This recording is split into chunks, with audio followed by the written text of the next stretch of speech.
Champions trophy 2025 team India final కు దూసుకెళ్లింది. ఆస్ట్రేలియాతో జరిగిన సెమీఫైనల్లో టీమిండియా 4 వికెట్ల తేడాతో విజయం సాధించింది. ఆసీస్ నిర్దేశించిన 265 పరుగుల లక్ష్యాన్ని టీమిండియా 48.1 ఓవర్లలో ఛేదించింది. Player of the match Virat Kohli 98 బంతుల్లో 5 ఫోర్ల సాయంతో 84 పరుగులు చేసి జట్టు విజయంలో కీలక పాత్ర పోషించాడు. అతను సెంచరీ చేసేలా కనిపించిన వర్సీస్ బౌలింగ్ లో అడమ్ జంపాకు క్యాచ్ ఇచ్చి వెనుదిరిగాడు. దీంతో భారత అభిమానులు తీవ్ర నిరాశ చెందారు. మ్యాచ్ అనంతరం సెంచరీ మిస్ గురించి ప్రశ్నించగా తాను మైలురాళ్ల గురించి ఆలోచించనని పేర్కొన్నాడు. వీడియోను చూసే ముందు చిన్న రిక్వెస్ట్ అండి, వీడియోను లైక్ చేసి మీ సపోర్ట్ ని తెలియజేయండి. మొదటిసారి మన ఛానల్ ను చూస్తున్నట్లయితే సబ్స్క్రైబ్ చేసుకుని పక్కనే ఉన్న బెల్ ఐకాన్ ని ఆన్ చేసుకోండి.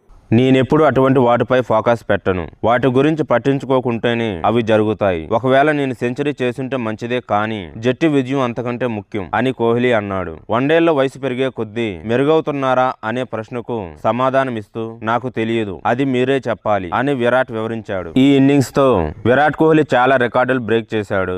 ఐసీసీ వన్డే టోర్నీల్లో అత్యధిక 24 సార్లు 50+ స్కోర్లు చేసిన ప్లేయర్ గా కోహ్లీ రికార్డు సృష్టించాడు. అంతకు ముందు ఈ రికార్డు సచిన్ 23 పేరిట ఉండేది. సచిన్ 58 ఇన్నింగ్స్ లో ఈ ఫీట్ సాధించగా కోహ్లీ 53 ఇన్నింగ్స్ లోనే అందుకున్నాడు.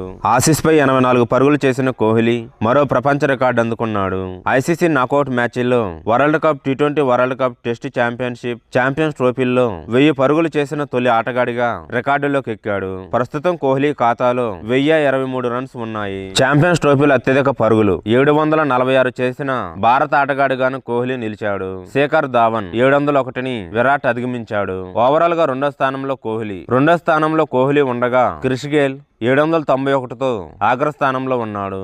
వన్డేల్లో ఛేదనలో సచిన్ టెండూల్కర్ తర్వాత 8000 రన్స్ చేసిన రెండో ఆటగాడిగా కింగ్ కోహ్లీ రికార్డులోకి ఎక్కాడు.